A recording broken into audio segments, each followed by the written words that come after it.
Rockabilly was just mainly come from Memphis. There's lots of other bands playing it, but they put it down to Elvis. Rockabilly is a form of music that originated from the American Deep South. Blues and country, and slap the bass with it and just mix the rhythms. Continued on ever since. When did I start my career? Oh crikey.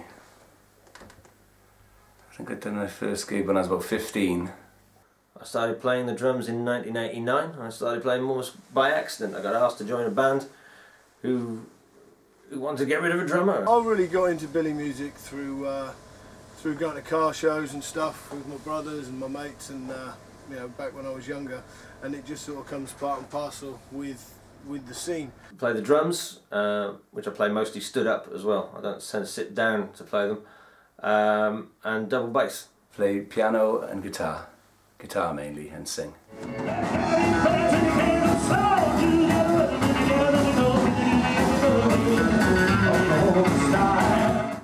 Found some great obscure records which weren't released in the 50s. They were too nuts for the 50s, but when they come out later it was wow.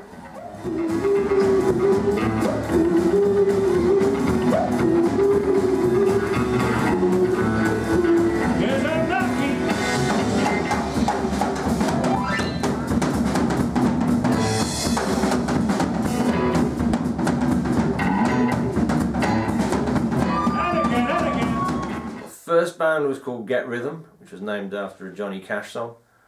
Played in a couple of other small ones. I played in the psychobilly band Cowboy and the Corpse. Psychobilly is a mutation of rockabilly. It appeared after there had been a sort of large revival of rockabilly in this country, in Britain, in the late 70s.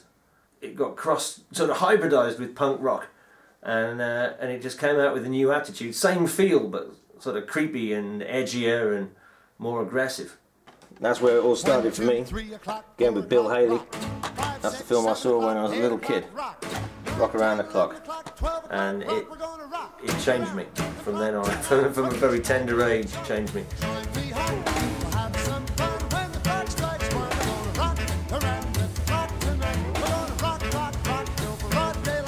The Cars are everything really. I mean, all the songs are written about them. You know, you end up, you can't cruise around in one without listening to, you know, good rockabilly, you know, music. Definitely interesting classic cars. I haven't got one at the moment, but only just sold one on that I'd had for 4 years, used as a daily drive. It was a 1961 Morris Oxford. I love that each car is like very individual to the person, regardless of whether, you know, they were originally built by, you know, the guys that come back from the war. And they were building these hot rods back in the day, and it would be very, you know, personal to the people who were building them. And now, even if you know, you can build them yourself, or you're having someone else build them, you know, everyone's always got an input into the cars. I did buy a Ford Zodiac once, which sat in my mum's garage for 10 years. Bought myself my first 34 Roadster, fiberglass. Not you know, not the best of cars, but it was my first hot rod. Big tail fins. It was in the rat rod style, which is sort of a mean, matte black, rugged and nasty kind of a look. It was a cool car. A lot of them have been in magazines for the shop I used to work at. I found at the back of a Jaguar scrapyard, I found the Mark II Zephyr sitting there in the mud, and we dragged that back to life. Yeah, it was a challenge originally, and it still is a challenge, which is what I like about the job. How does it feel before playing a gig? Exhilarating. Nervous. Yeah, it's nice to get the old butterflies in the stomach. If you haven't got butterflies, there's something severely wrong.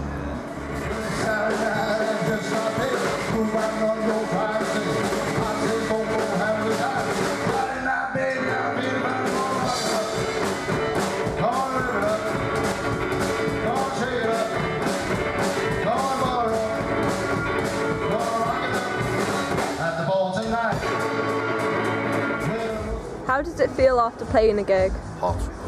Exhausted, but great. Yeah, really good. Exhilarated. It's like you get all the pent up angst is gone, and you just get all your worries are gone because you're just so knackered. But it's just great feeling. Yeah. I think the music should be wild like that. It's become staid at times. Some traditionalists try too hard to live in the past, and maybe in an attempt to regain what was done in the 50s, lose the original edge, the feel that came with it. Because I mean, this was, if you go back to it in the early 50s, this was wild stuff. Frantic beat, echoey slap bass, rim shot drums, snarling vocals. It was wild. It was as shocking then as punk rock was in 1976. I wish I'd realised earlier in life what I wanted to do, but I guess no one really does. I was fitting kitchens and designing, you know, gardens, landscape gardening for 3-4 years whilst I was at uni, and at the end of that I dropped it all and decided I was going to follow the dream of building cars. Never ever thought that I could build them to the standard that was required, but just sold everything, gave the business to my business partner, and within 3 months of deciding, I was on a plane to California, and just went for it. And every day I wake up, come in here and build cars. So yeah, just go for it. Absolutely go for it. Just stick true with it. Just keep going. Don't listen, and be dedicated to it. If you're going to do it, do it. Don't do it half-hearted. Just go for it. If you love it, do it.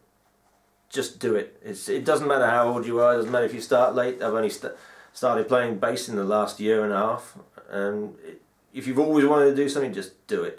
Just follow it. If it's inside you, do it.